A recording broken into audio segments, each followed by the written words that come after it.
नमस्कार. मी चिंतामणी सहस्रबुद्धे.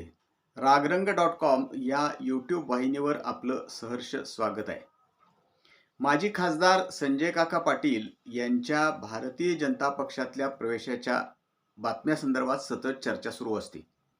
म्हणजे त्यांचा प्रवेश होणार आहे म्हणून बातम्या दिल्या जातात, अमुक तारीख ठरली म्हणून सांगितलं जातं.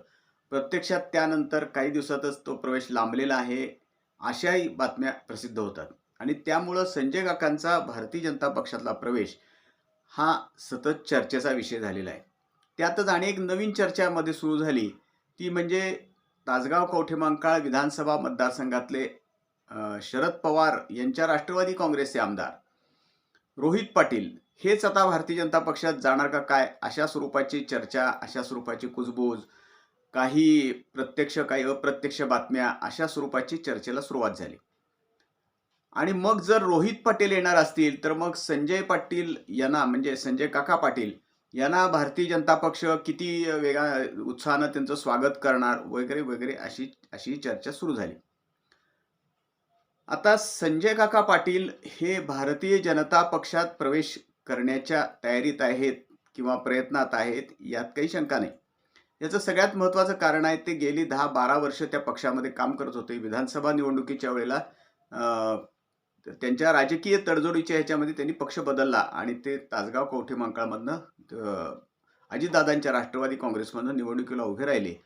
आणि मग त्यानंतर तर खूपच बदल होत गेले. त्यांनी तासगाव नगरपालिकेची निवडणूक एक स्वतंत्र आघाडी करून लढवली आणि आत्ता सध्या ते एका स्वतंत्र आघाडीचे नेते आहेत.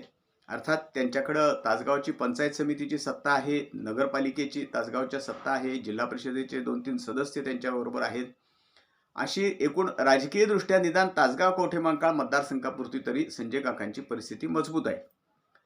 आता रोहित पाटील यांच्या ही चर्चा कुठनं आली, तर त्याचं सगळ्यात महत्त्वाचं कारण असं आहे की रोहित पाटील यांचा सतत मुख्यमंत्री देवेंद्र फडणवीस यांच्याशी संपर्क असतो आणि तो संपर्क असतो तो त्यांचा मतदारसंघातल्या विविध विकास कामांकरता असतो.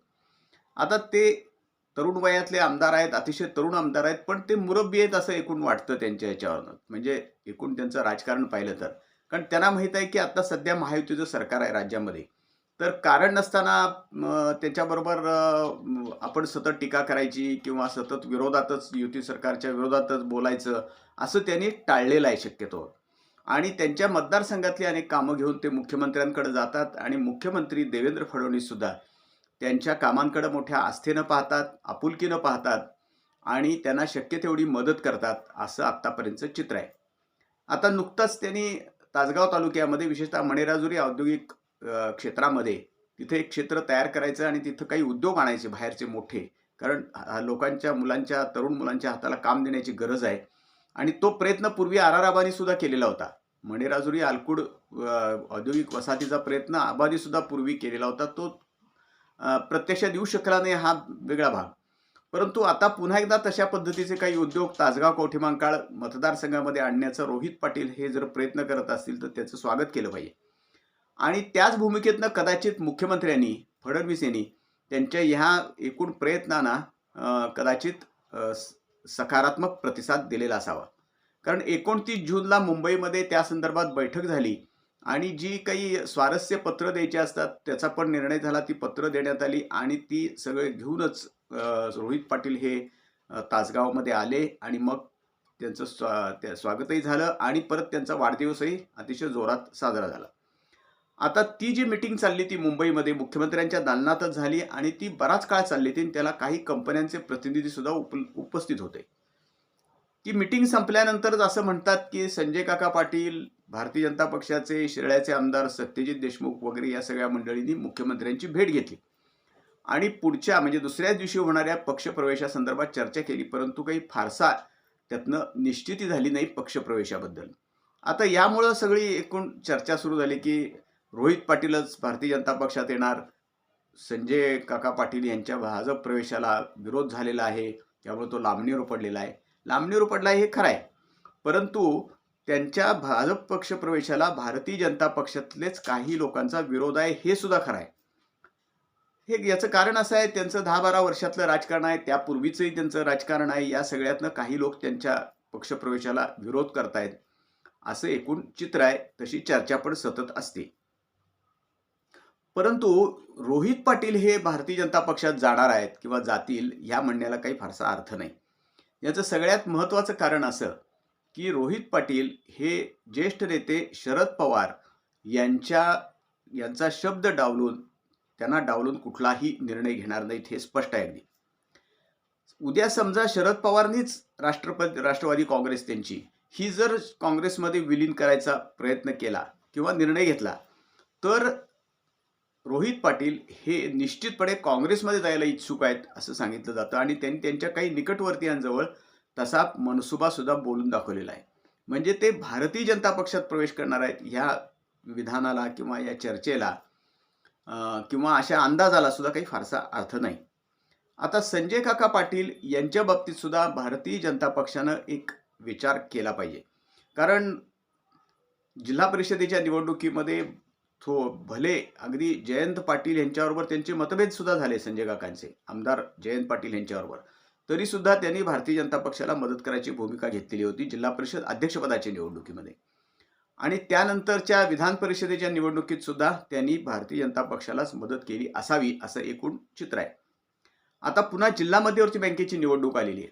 तासगाव आणि कवठेमहांकाळ किंवा अन्य ठिकाणच्या काही ह्या निवडणुकीमध्ये सगळ्या सोसायट्या आणि सहकारी संस्था ह्याच सभासद असतात. व्यक्तिगत सभासद खूप कमी आहेत आता जिल्हा बँकेचे, अगदी थोडे राहिलेले आहेत. त्यामुळे व्यक्तिगत मतदानापेक्षा सुद्धा आता संस्थात्मक मतदान जिल्हा मध्यवर्ती बँकेमध्ये महत्त्वाचं असतं. अशा या पार्श्वभूमीवरती संजय काका पाटील यांना भारतीय जनता पक्षामध्ये निश्चितच त्यांचा ह्या निवडणुकीकरता सुद्धा मदत होऊ शकते. केवळ तेवढ्यापुरतंच असं नव्हे, परंतु संजय काका पाटील हे गेले 10-12 वर्ष तरी खासदार म्हणून काम केलेलं आहे. त्याच्याही पूर्वी ते अनेक वर्ष राजकारणामध्ये होते आणि त्यामुळं त्यांचा सांगली असेल, मिरज आहे, तासगाव कवठेमहांकाळ तर त्यांचे बालेकिल्लेच आहेत दोन्ही. याशिवाय जत, आटपाडी, खानापूर, पलूस, कडेगाव या ठिकाणी सुद्धा त्यांना मानणारे समर्थकांचे गट आहेत.